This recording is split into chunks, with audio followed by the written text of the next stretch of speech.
And this is one of the new ones. Yeah. This is Susie with her little girl.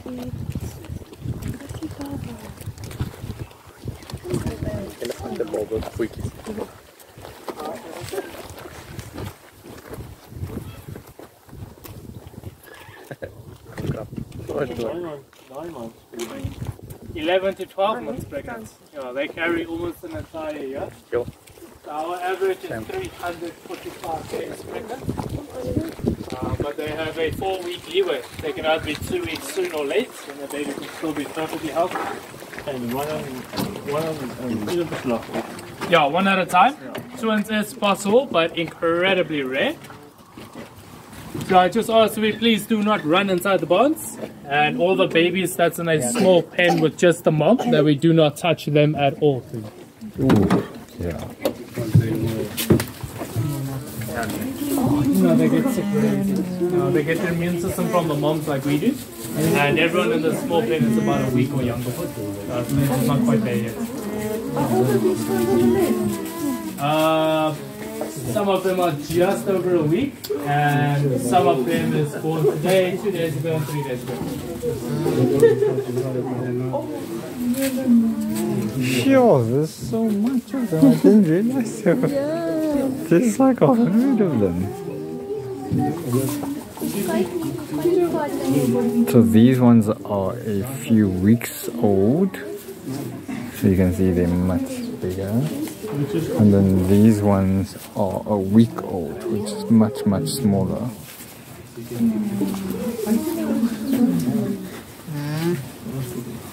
So they essentially keep them. So this little brown one and the second pen, my favorite baby so far. Her name is Peanut. She's a penny baby, perfectly healthy, just born at half the size of what she should have been. Tiny little thing. Yeah. So it seems they keep the mother and the child together, but each mother and child is separate from the next.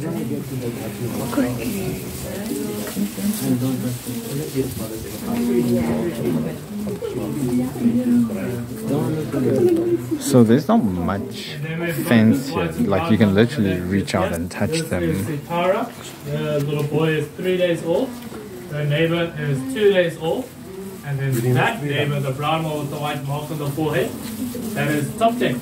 And her little boy was born this morning. Wow.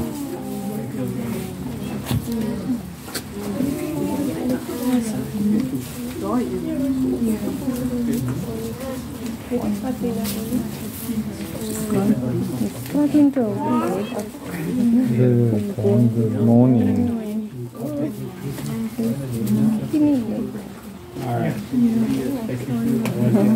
So you wouldn't be able to tell that these are females. Oh. Yeah, the moms and the babies, they will stay in these small pens for 1 to 2 weeks. So we can make sure they form a proper bond with each other. Gives the mom some time to calm down or rest after having a really big baby. And it also gives the baby a chance to learn how to use these very long legs of theirs.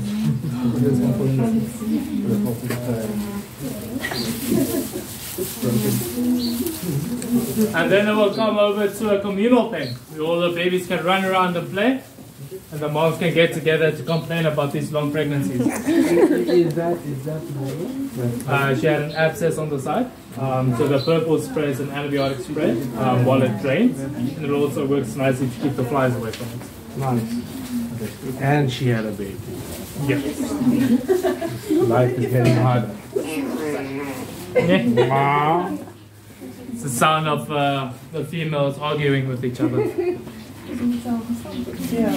So that little group there, those are the grannies. That's our retirement home for the old ladies. Oh wow. Down there. So as you can see, they're a little bit on the grumpy side of things these days.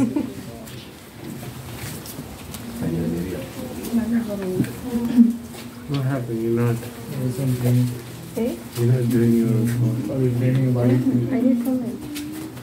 So this little group on the right, this group, far right hand corner, these are all of the highly pregnant females, and they are all having their babies in the next 2 months. Whoa. So these are all pregnant. Right? Even that one. Oh, the fur is very dirty. They're white.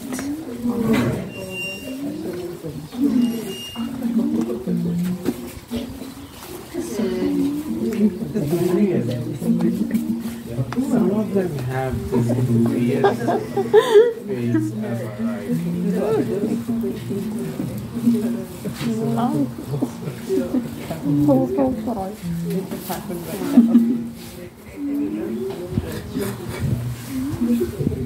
Like you looking at me.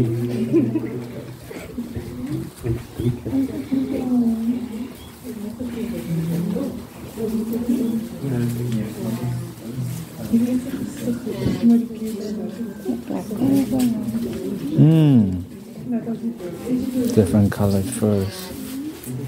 And these 3 babies are about 2 weeks old now. And this is the start of the next communal group. So the big group in the front, that's full now. And these girls in the corner here, they are all first in line to have their babies. So this is our maternity ward on the farm. And then as they have babies and they go to the front in the single pen, we'll refill with whoever's next in line. And then as the babies get big enough, they will come in here and eventually they'll have this whole pen to themselves.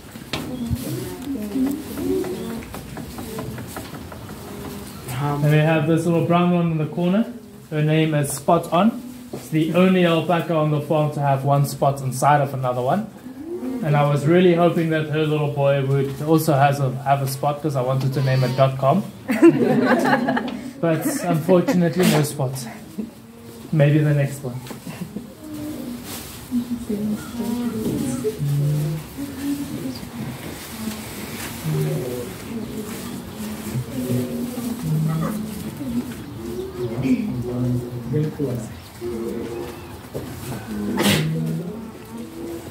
We actually walked in a bit very clear to find out if you did mention it. What is the lifespan? Around 20 years. Yeah, they live around 20 years, both alpacas and llamas. But it's kind of like dogs. Some get a bit older than others. So some will only go up to about 15. And then the oldest I've heard of is 28 years old. So it just depends on how strong and spoiled they are. Okay, now that you mentioned dogs have a dog to human ratio of 1 to 5.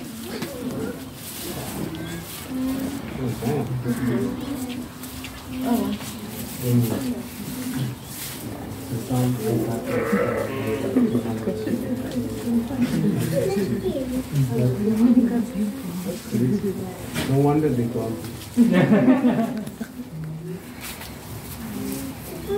What is the most common problem? The most common thing that we get is eye problems. So with alpacas, you see that white one shoving its whole head into the feed trough. Right. She does it with the eyes open. So the concentrate feed we give them is very fine, specifically so they don't choke on it, because they're very greedy animals. And also it siphons through the hay, and the roughage is very important for the digestive system, so they need to work for it a little bit.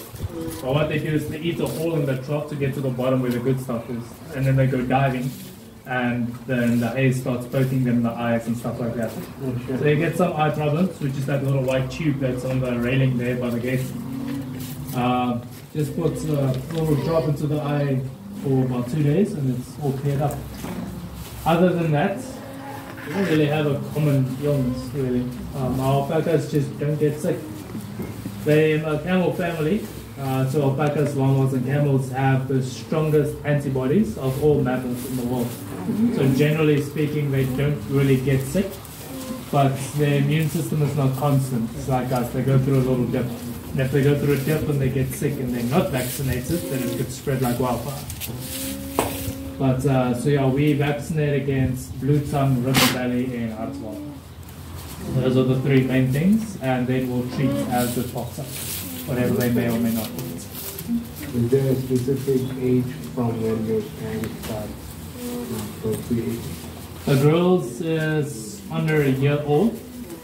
The boys, you'll see some of your babies start mounting at about 3 months old already, but they only become fertile at about 2.5 years. And The girls, however, are far too small to have babies like under a year old, so we breed them when they're about 45-50 kilos in body weight, which is this little group in the left-hand corner. These are the young girls. They are 1.5 to 2 years old, and this is our teenage pregnancy group. Teen moms. Teen moms. So the bigger half are pregnant from last year November, and the smaller half was bred this week on Tuesday. So we shall see. And with the alpacas, they are not seasonal breeders. They also do not come onto heat like dogs. The girls are what they call an induced ovulator, like a cat. So when she is mounted by the male, will she then ovulate? So they, for the boys, it's open season, all day, every day, year round. And they check to see if they are pregnant by trying to make another one. And then it's up to the girl to fight them off. And they don't always do, especially the young ones, they don't know what's going on. All the hormones and all these things that's happening for the first time, they don't know what's going on. That's how it goes. So yeah, it's a little rough on them because the boys also breed into the top of the uterus itself. So with the soft tissue up there, they can damage it quite badly if they constantly breed. So we always separate male and female from each other, mainly for the girls. Boys not overly thrilled about it. And so yeah, then we breed them in April and November. And what does the fights look like? Is it more biting or more butting? Pretty much everything but headbutts. They bite, they wrestle, they run up against each other, they try to get the other one onto the floor so they can trample them. But they're very agile and strong, so it never really gets to that point. And they're also super lazy, so they only fight for like 5 minutes and everyone's huffing and puffing. The worst injuries we have is normally the joints, where they stick funny while fighting. That's pretty much it. We have one next door in the hospital in Hidalgo, one of our Mani's boys. He's been there for about 5 months now. He hurt the joint in his shoulder. So that normally takes about 6 to 8 months before it's good again. It's so hard to believe those fights. So yeah, and it doesn't matter how hard your boys fight with each other. If everyone is quiet, then they're either just playing or sparring. But if one of them is squealing like a pig, then you know it's a fight. Oh, man. No, they're very noisy. Your girls also have their own hierarchies, but they do not physically fight for it. They will out of nowhere start spitting at each other constantly until one of them is like, okay, whatever, you're the boss. And then that's what they say. Except for our matriarch Paloma, but she is clinically insane, so it doesn't really count. She will, oh my god, she will give some of our dominant boys a run for their money. She's crazy. She's only dominant because nobody has the mental instability to actually go on with it. Do you guys have like a male alpha? Every group of male has a different hierarchy. So you have the pairing that's split between the two groups, the one that's by the people and the other ones that's not. The ones that can behave themselves and the other ones that not. That's two different hierarchies. So we have David's, the light brown, solid light brown one. He's the dominant male by the jungle gym. And then to the bottom we have black male and Macchiato, the two black ones, and Amani, the white one with the black dots. Those are the three dominant boys in that group. Then we have Silverman, the colorful one with the fluffy legs and the funny face. He just likes to fight. He doesn't really care about the hierarchies. There's always like that. Yeah. And this whole sticking thing, like how does one discourage it? No, there's nothing. Basically, just leave them alone. By chance. Just leave them alone. Yeah. It's a self-defense and a warning mechanism. So if you're trying to... But they spit on each other, not on any people. way, shape or form, they will spit at you. Okay, if you're also just annoying them in general, which for the girls, just touch them. That's annoying. So they will spit at you as well. Also, greed. When they do not want to share the food with each other, they will spit at each other to chase the others away. But they don't really look at each other when they spit. It all comes flying out. Our alpaca spits about 2 meters far, and it's a nice spit when they do. Your llama spit is quite thick and sludgy. They spit about 4 meters far. And when they spit out of aggression or proper self-defense, they are ruminants. They reach you their food. So they'll actually bring up the kite and then spit that out. It's nice and green, not harmful in any way, but the smell is just just wonderful. But unprovoked, and if you just nearby them. That's only Paloma. She'll casually walk up to you, spit you in the face, and then casually walk away. Oh, okay. That's the matriarch. When we do injections, they stand on this side. The metal platforms are scaled with a box at the top. We weigh them to see, because it's like 2 mil per 10 kilos or whatever, Okay. to see how much they get. Then they get off, we inject them, and you let them go, they run away, they leave. Paloma will take 2 steps, then come back for revenge. Oh, She always comes back for more. Yeah. there's so many flies, yeah. And the heat they can withstand, like eye heat. Sure, as long as they are short in September, October at the latest. Dry heat is not a problem, you can have them in the Karora as well, as long as they have shade and a lot of water, so they do drink a lot of water, then they're good to go. But your problem will come in with humidity. Don't really remember what humidity is measured in. They start becoming dangerous for them at about 160. The worst we've had here is 140. Whoa. So it's not too bad. But also, if you have irrigation, if you can cool down the air around them, and open air barn so you have some airflow going, then that will help a lot. We use bedding in the barns, but if you can clean yours more often, or if they just don't cook inside, you can also have those big downstrip like the cattle fans that can just keep the air moving, and it helps a lot. But they are very adaptive, so they survive pretty much anywhere. Even Qatar got their first alpacas, I think it's now like 2 years ago. You should see their barn. 18 air conditioners. 18! Their barn. Jealous, man. A guy sent us a video of a drone. The drone flies up and it's just full on desert, like solid desert. And then he turns and it's just this huge patch of beautifully green grass. And that's how you know you've got money. When you got green grass in the desert, you know you've got money. Jealous of those alpacas, huh? I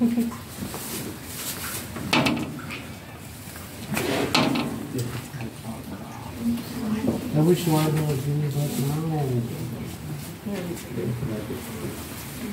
Maybe now. Some of them are the goofier. So as soon as they're born, they can like almost stand, and they're huge. Yeah, that's like one of them. What are like a big underbite, a big overbite. Sure, they get so dirty here. Yeah. Yeah, you feel like a normal guy. Watch out. Exactly what I do.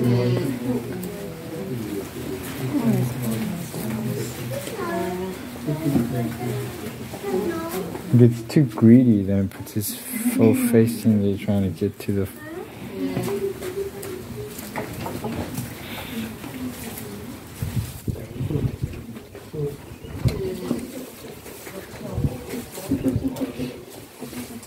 Come around recording.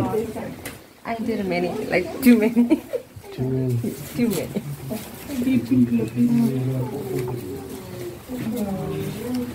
Okay, so as long as you don't provoke them, then they don't spit on you. With the fish. So tiny.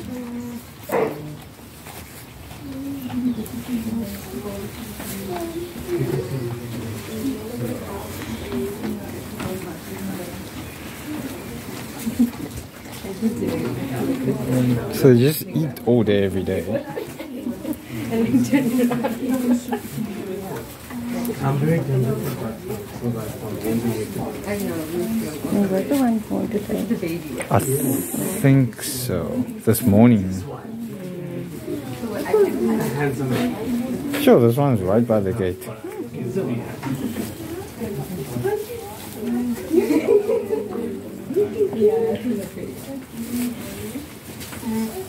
It's quite a big like barn. It goes all the way to the bottom.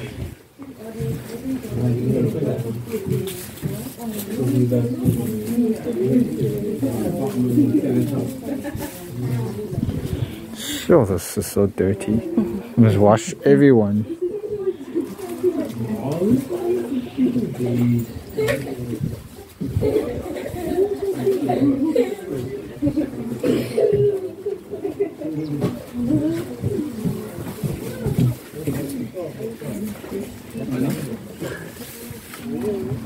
Just chill down.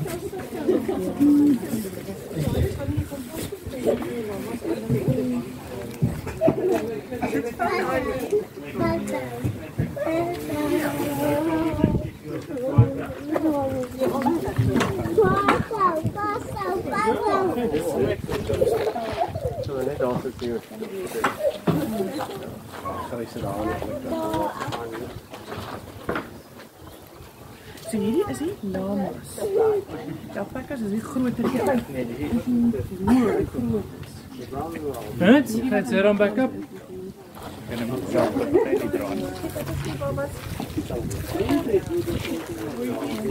Oh, this. This is why there is no yellow alpacas. This girl is pure white, if you can believe it. When you wash them, they're like white. Gosh, you don't wash alpacas. You don't know? No, they're far too dramatic for it. You've never ever bathed them. Just before we shear, we blow them out with the compressor. Oh, okay. Mainly so the blades of the shearing machine don't dull as quickly. And then once you have the wool by itself, that you can clean. But they do this every single day, so it's kind of pointless. You wash them today and you're actually going to make it worse. It's a nice big arm.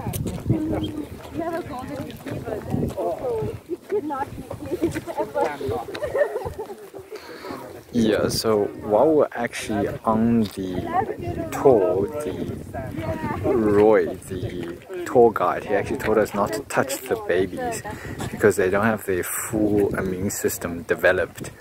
So it takes a few weeks for them to do that. So you see here, this barn is actually kept very far from where we were earlier during the day. So there, where the petting zoos are, those alpacas had to be trained, and they are mostly male. So as long as you sort of give them food, they're happy. Where these ones here in the barn are all female. So they keep them separate because they don't want them to get pregnant, and they also need to train the males so that they can be friendly and interact with people.